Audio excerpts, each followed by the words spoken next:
Rather than talking about therapy and how to make our characters feel better, this is instead going to be talking about why we should be leaving our characters traumatized sometimes. Because I see a lot of people sort of over therapying their characters when it's sometimes beneficial to just leave them in trauma. So I'll be going over the general trauma mechanics, how you get trauma, what it prevents you from doing, and then of course we'll talk about why trauma can be good or just okay to leave as is. First things first, how do you get trauma? It just happens when you finish a chaos run. There's a chance for any of the characters that you're using to be traumatized at the end of a run. And you can also force trauma via link crashes, which I've done a video on before.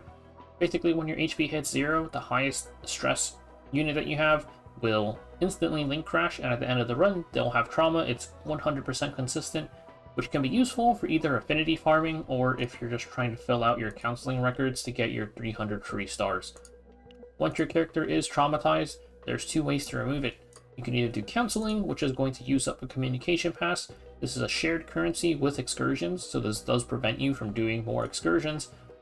Or you can delete their memories, which will cost units depending on how much they've been promoted, and also will remove any sort of corrupted data you have, which I'll talk a bit more about later. Now, once your character is traumatized, there's a few things they can't do. First things first, excursions. If they are traumatized, they're a little bit busy, they can't hang out with you, so you have to cure their trauma before you can do excursions with them. This is a very negative effect, mostly for affinity farming, because excursions give a ton of affinity. And then for policy office, you won't be able to do any policies with characters that are suffering from deep trauma either. Lastly, your characters, on the run that they get traumatized, as well as any runs that you do afterwards, their save data will all be saved as corrupted data, which can only be recovered from counseling. I mentioned that doing the memory wipe will delete any sort of corrupted data you have. So why should we leave our characters traumatized? The main reason is because of the shared currency thing.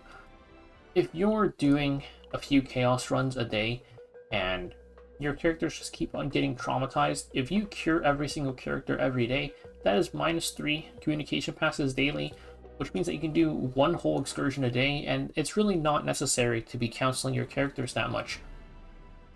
Excursions give better rewards overall compared to therapy sessions, because excursions, the base affinity is 60 to 80, or 60 or 80, depending on whether you make the right choice or not, plus 10 from the research facility at max, while counseling, your best possible choice, is going to give you 15 affinity, 25 if you've maxed out the research facility, so it's like less than a third of the affinity, plus you get bonus stuff. The unit that you get from excursions honestly aren't really worth mentioning, but you do have a chance at a little coffee thing, which I guess it's the gift coffee, not the energy coffee, that you can give to your units for a little bit more affinity as well. So I would say that typically you want to be doing excursions more than you want to be doing therapy. Now, one thing with the therapy is, first up, we can talk about the policy office. So here, I can't do my policy because Tressa is traumatized. However, we do have 6 more policies that we can hold before we cap out.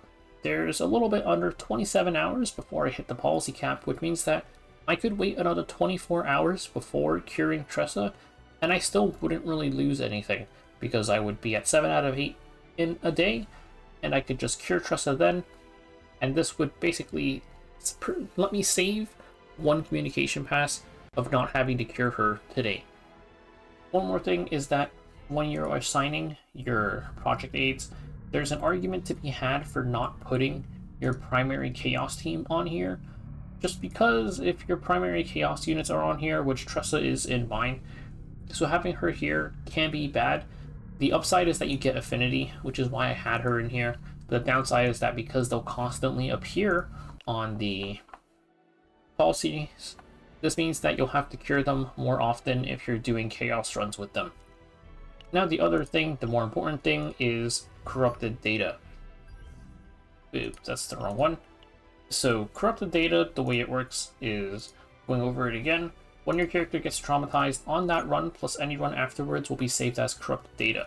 And you can save up to 10. And that's the important thing here, because I have 1, 2, 3, 4, 5, 6, 7, 8, 9, 10. So I'm at the cap for Hugo.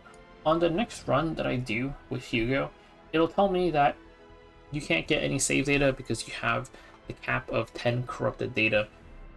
But this also means that you don't really need to cure your character until you get to the cap. I can, my Magna is currently on a single corrupted data.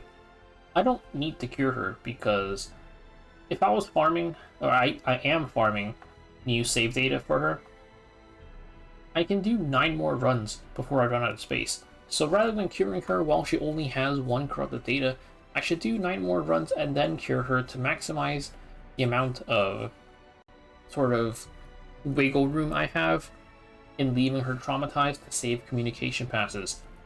This also means that if you're done farming save data for a character, like if you just have no intention of farming save data for a character anymore, you don't need to cure them. I do want new Hugo data, like better one, but assuming that I don't, I could just leave him. Like, it doesn't matter if I'm at the cap and he's not getting you save data, because if you don't need it, then it doesn't matter. This especially matters for somebody like Mika, where Mika is going to be in pretty much all of your Chaos teams. If you're done farming her save data, you don't need to cure her trauma. You can just leave her and just have her constantly traumatized, and this would save you a communication pass pretty much. You wouldn't have to use your communication passes to cure people from their trauma. Because like I mentioned, if I'm doing Hugo Tresamica like 2-3 runs a day, this means that I'm losing 3 communication passes a day if I try to cure them. So this is pretty much going over why trauma can be fine. Like, you can leave it there and it's okay. You have a lot of wiggle room. It's either, well, it's time-based if they show up in your policy office. It's RNG, even if your character isn't in your project aid, there's a chance for them to show up. So sometimes you just get unlucky and they'll show up. And you still have like a day's worth of wiggle room. And then for your corrupted data, it's just depending on how many runs you're doing. If you do 10 runs a day, then you'll hit the cap pretty fast. If you're only doing like 2 runs a day, then it's going to take you like almost a week to hit the cap. Also, small thing, if you're doing a chaos run and your character is in trauma, when you select your team, it'll automatically put you into nightmare mode, which nightmare mode is what you should be doing in the first place. This saves you 1 click in terms of having to flip the toggle here, but it does lose you a click because when you enter, there's no way to turn this off. If you do it via manual toggle, then there's a little thing here that says don't show for a week, but that doesn't happen if you do the deep trauma entry. Kind of annoying, but also it evens out, but it is worth mentioning. Anyways, this is why you should be potentially leaving your characters traumatized.